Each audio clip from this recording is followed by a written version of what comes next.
Siamo nell'emiciclo del Museo Nazionale Etrusco di Villa Giulia, il piano nobile del museo dove solitamente sono allestiti i migliaia di vasi e di oggetti che i castellani hanno raccolto in oltre un secolo di attività, prima che nel 1919 venissero donati al nostro museo. I vasi e le opere collezionate dai castellani hanno dovuto eccezionalmente far posto alla narrazione della mostra Spina Etrusca a Villa Giulia, un grande porto del Mediterraneo, salvo una loro selezione, esattamente quella che vedete, in fase di allestimento alle mie spalle, con la quale cercheremo di raccontare quella che è l'evoluzione della cultura materiale, come noi archeologi la chiamiamo, nella fase che precede la nascita di Spina fino al suo tramonto, ovvero sia dalla fine del VII secolo a.C. fino al principio del III secolo. In questa vetrina, quindi alle mie spalle, si andrà a comporre un racconto di circa 4 secoli, fatto di soli vasi, quei vasi che riempivano le tavole e le case di chi se li poteva permettere. Siamo tra la fine del VII e nei secoli che ho indicato prima, in una fase nella quale il mondo etrusco guarda a quello greco dopo aver guardato ancor prima a quello orientale, assimilando comportamenti, modi, strategie sociali e anche di divertimento. Si può dire che osservare una casa etrusca poteva equivalere a osservarne una greca, salvo alcune significative differenze come il ruolo delle donne o la presenza di oggetti caratteristici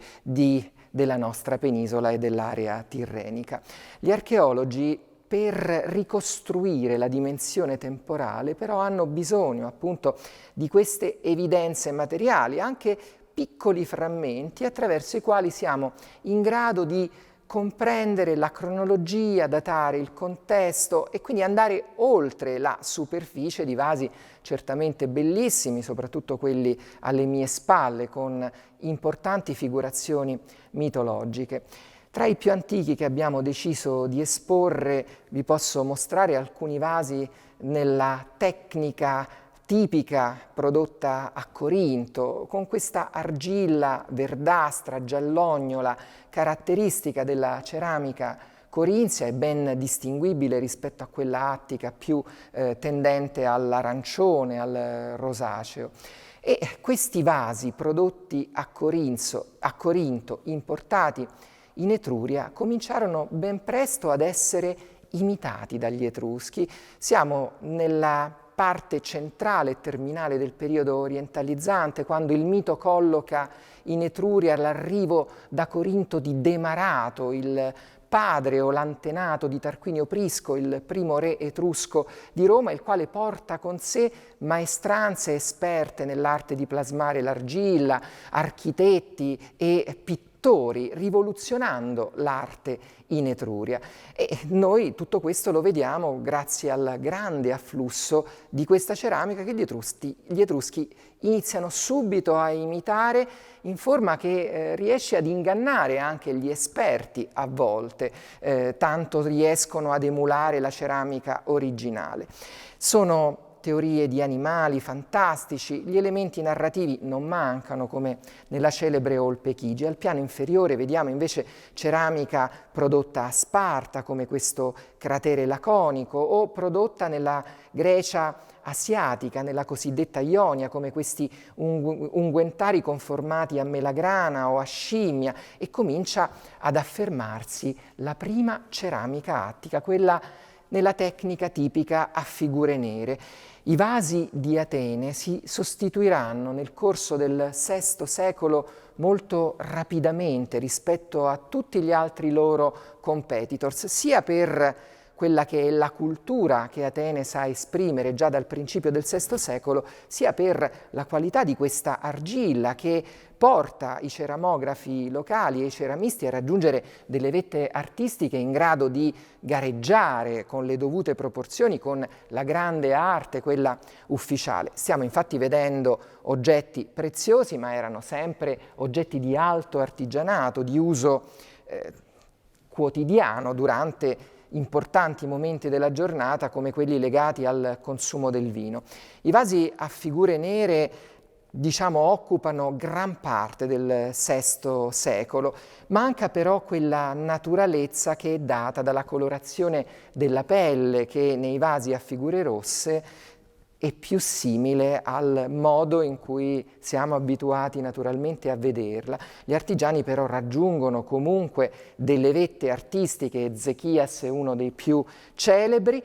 Si tratta semplicemente di andare poi a ritagliare all'interno delle sagome quei particolari che danno profondità alle scene. Eracle è l'eroe principale, dominatore di queste figurazioni in un momento in cui diventa, attraverso le sue fatiche celebrate nell'epica e nella lirica, il modello cui tutti ambiscono ad ispirarsi, dell'uomo che riesce, grazie alle sue imprese, a diventare un dio, e per questo diventerà il modello di tutti quei regimi tirannici che si sviluppano in un periodo in cui le aristocrazie raggiungono un vertice di potenza e anche di competizione. E questo non vale solo per il mondo greco, vale anche per quello etrusco, dove Eracle diventerà un punto di riferimento fondamentale.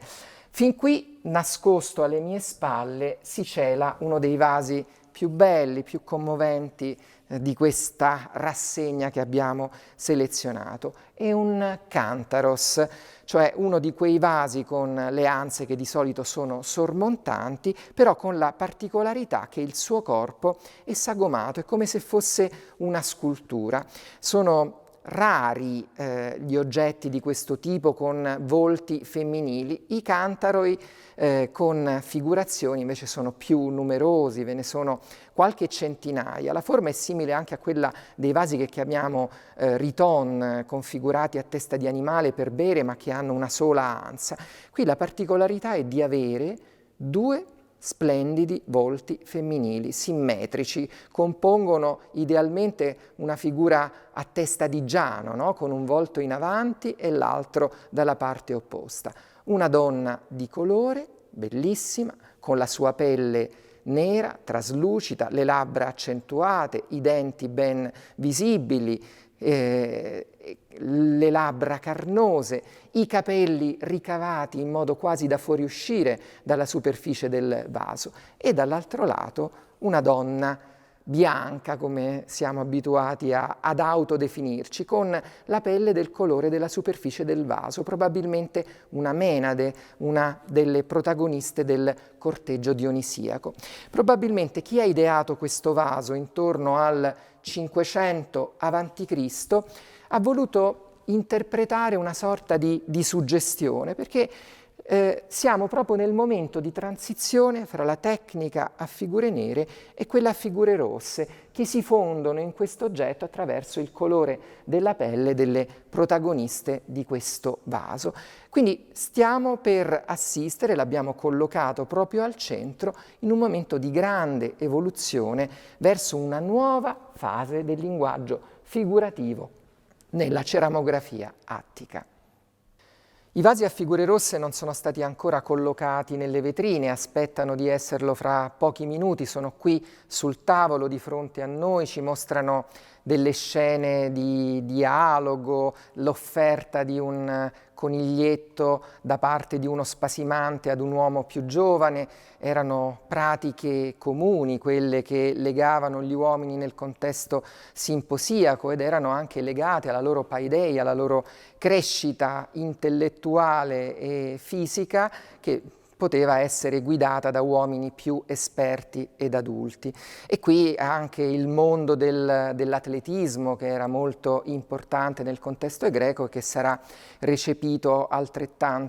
con altrettanta efficacia anche in quello etrusco. Naturalmente questi vasi mostrano una tecnica molto più vicina alla nostra sensibilità grafica, la superficie che appare non è quella nera dei vasi a figure nere, ma è quella rossastra tipica della ceramica di Atene, e con la rifinitura al pennello dei dettagli interni, che porteranno a capolavori come quelli che ammiriamo nei vasi del ceramografo Eufronios, del pittore di Brigos e in tanti altri capolavori di cui sono piene le sale del Museo Nazionale Etrusco di Villa Giulia. Questa grande arte però arriva ad una fine rocambolesca legata un po' agli eventi politici e militari contemporanei, lo scontro noto come Guerra del Peloponneso che contrappone Sparta ad Atene per oltre 30 anni, concludendosi con la sconfitta di Atene, determinerà anche una rarefazione delle produzioni ceramistiche locali. C'era un luogo di Atene chiamato Ceramico, dove vi è anche una importante necropoli, che cessa quell'attività che lo aveva fortemente caratterizzato nel VI e nel V secolo. Più che cessare si contrae e smette di arrivare in Etruria quell'importante ceramica che non poteva mancare sulle tavole imbandite non solo degli Etruschi ma anche degli altri popoli italici. Per far fronte a questa contrazione però c'è la risposta di ceramiche e officine ceramistiche della Magna Grecia, sempre qui sul tavolo. Vi sono oggetti prodotti nell'Italia meridionale. Non sempre siamo di fronte alla qualità raggiunta dalle botteghe ateniesi, tuttavia ci sono capolavori anche in questa fase. Il pittore di Dario, ben rappresentato da vasi stupendi del Museo di Napoli, ci danno l'idea della capacità che si poteva raggiungere anche attraverso effetti legati alla policromia. Vi erano anche oggetti più comuni come piatti da pesce, dove ciò che stavi per mangiare lo vedevi riprodotto direttamente sulla superficie del vaso. Il nostro percorso si conclude in queste ultime vetrine dove troviamo anche la risposta etrusca all'esigenza di continuare ad avere vasi di questo tipo dopo che le produzioni ateniesi avevano smesso di affluire in Occidente, e le officine falische e orvietane che potevano contare su un'ottima qualità dell'argilla che caratterizza ancora oggi le produzioni dell'area di Civita Castellana, l'erede di Faleri Veteres, mostrano che gli Etruschi avevano trovato la risposta alle esigenze della loro committenza. O vasi come questo, nella cosiddetta ceramica argentata, che andavano ad imitare i contenitori in metallo prezioso che non tutti potevano permettersi. Siamo arrivati nell'ellenismo, l'epoca di Alessandro Magno, con un linguaggio artistico molto amalgamato nelle due sponde del Mediterraneo che Alessandro ha idealmente unito grazie anche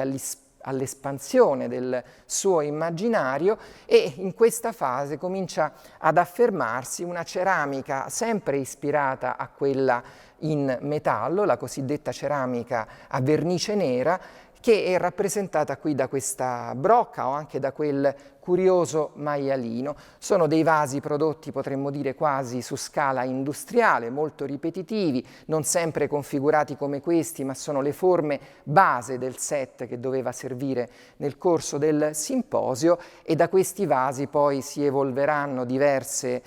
officine, diverse aree di produzione, una in Campania, altre in altre zone d'Italia, e poi avremo ancora dopo, in un'area etrusca che eredita questo tipo di approccio, la celebre ceramica aretina, ma siamo con la superficie rossa che la contraddistingue, ma siamo ormai nell'orbita di Roma, il mondo è cambiato e Spina da oltre 2 secoli è rimasta un semplice villaggio distante oltre 15 chilometri dal mare e prossimo ad essere dimenticato prima che l'archeologia lo riporti alla luce con tutte le sue straordinarie testimonianze.